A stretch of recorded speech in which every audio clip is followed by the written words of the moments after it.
Di sebuah forum besar yang disiarkan langsung ke publik, ruangan DPR tiba-tiba ramai tak seperti biasanya. Bukan karena kehadiran para anggota dewan yang jarang sekali penuh hadir, melainkan karena ada dua sosok yang dikenal vokal, Rocky Gerung dan Salsa Erwina. Kehadiran mereka bukan sekadar menjadi tamu, melainkan menjadi penguji moral, menguji logika, sekaligus mengguncang kursi-kursi empuk para wakil rakyat. Rocky membuka pembicaraan dengan kalimat yang langsung menusuk. Seluruh pendiri bangsa ini adalah intelektual, kendati dia nggak punya ijazah. Ada yang cuma ijazah SMA, nggak ada soal. Jadi di awal kemerdekaan, kita dihuni oleh para pemikir yang nggak peduli dengan ijazah. Yang sekarang memimpin, ijazahnya justru dipertanyakan. Karena dia klaim. Padahal berkali-kali saya terangkan bahwa ijazah itu hanya tanda seseorang pernah sekolah, bukan tanda dia pernah berpikir. Ijazah itu tanda orang pernah sekolah, bukan pernah berpikir. Masalah DPR hari ini bukan soal gelar, bukan soal pendidikan formal, tapi soal ketiadaan akal sehat dalam membuat kebijakan. DPR sering bicara atas nama rakyat, tapi kebijakan yang lahir justru sering menyakiti rakyat. Kalimat itu membuat seisi ruangan terdiam. Sebagian anggota DPR yang hadir menunduk, sebagian lain hanya pura-pura sibuk dengan ponselnya. Salsa Erwina, yang selama ini dikenal lantang membela kepentingan rakyat kecil, menimpali dengan nada tegas. Rakyat mengirim kalian ke sini bukan untuk tidur, bukan untuk bolos rapat, apalagi untuk membuat undang-undang yang hanya menguntungkan segelintir elit. Kalau rapat-rapat penting kalian mangkir, lalu apa gunanya kursi ini diisi? Bangsa ini tidak butuh perwakilan yang absen, bangsa ini butuh wakil yang benar-benar berpikir. Tapi semoga pelajaran ke depannya ya, komunikasi yang kalian sampaikan itu bisa menyulut amarah masyarakat atau bisa membangkitkan semangat dari masyarakat.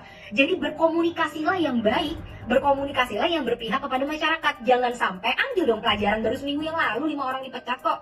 Ambil pelajaran dari situ bahwa kita akan selalu berpihak kepada masyarakat, kita akan mengayomi masyarakat dengan empati. Kalau memang ini adalah masalah komunikasi, belajarlah Pak, kita juga semua belajar terus kok untuk bisa jadi generasi yang lebih baik. Jangan sampai Bapak ini sebagai karyawan dan juga sebagai pimpinan gitu untuk kementeriannya, malah mencontohkan hal-hal yang sangat tidak baik gitu ya, malah merusak lagi kepercayaan yang udah susah-susah nih, kebersatuannya kita bangun bersama-sama.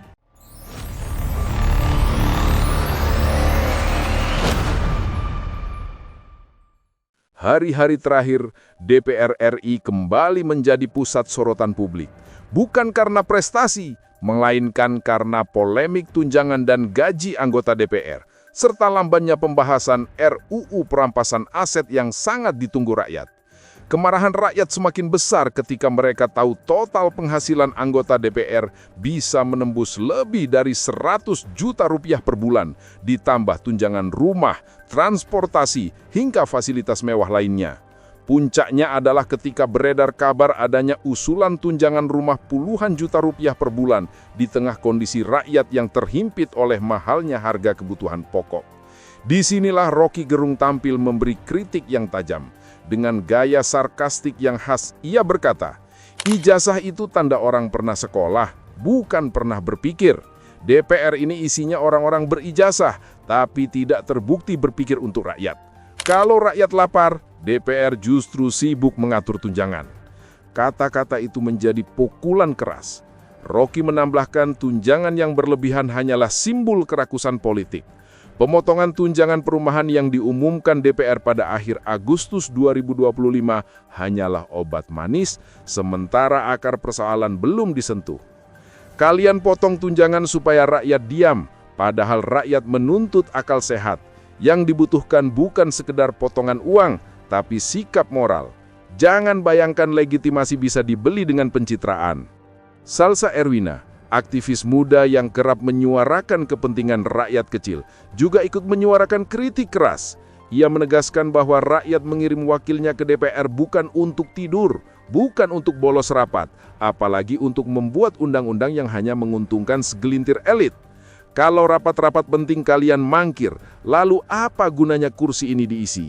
Bangsa ini tidak butuh perwakilan yang absen, Bangsa ini butuh wakil yang benar-benar berpikir. Publik semakin sadar bahwa DPR lebih gesit mengurus hal-hal yang menyangkut kenyamanan pribadi ketimbang hal-hal yang menyangkut nasib rakyat. Demonstrasi besar di berbagai kota menuntut pemotongan fasilitas DPR dan percepatan pengesahan RUU perampasan aset menjadi bukti bahwa rakyat tidak lagi bisa ditipu dengan pencitraan. Rocky melanjutkan dengan kuliah gratis yang menyentil langsung jantung DPR. Masalah DPR bukan sekedar gaji dan tunjangan, tapi hilangnya akal sehat. Kalau rakyat lapar, DPR tak boleh kenyang. Kalau rakyat susah, DPR tak boleh mewah. Ingat, kursi DPR itu milik rakyat, bukan milik pribadi. Duduklah dengan tanggung jawab, bukan dengan kesombongan. Salsa menutup dengan seruan keras. Negara ini tidak jatuh karena rakyat miskin. Negara ini jatuh karena pejabatnya korup dan wakilnya tidak punya rasa malu. Kalau DPR tetap begini, rakyat akan kehilangan kepercayaan. Dan ketika kepercayaan hilang, DPR hanya akan menjadi gedung megah tanpa makna. Inilah inti keguncangan yang sedang terjadi. Kritik dari Rocky Gerung dan Salsa Erwina tidak lagi dianggap sekedar suara nyinyir, melainkan menjadi cermin dari kemarahan rakyat. DPR dituntut bukan sekedar memangkas fasilitas, tapi mengembalikan akal sehat ke politik dan segera menuntaskan RUU perampasan aset sebagai bukti nyata keberpihakan kepada rakyat. Sehingga jelas, polemik hari ini bukan lagi soal teknis, bukan soal hitungan gaji. Ini soal legitimasi. Apakah DPR masih bisa dipercaya sebagai wakil rakyat atau hanya sekumpulan elit yang sibuk mempertahankan kenyamanan sendiri? Dan rakyat kini menunggu jawabannya, bukan dengan janji, tapi dengan tindakan nyata.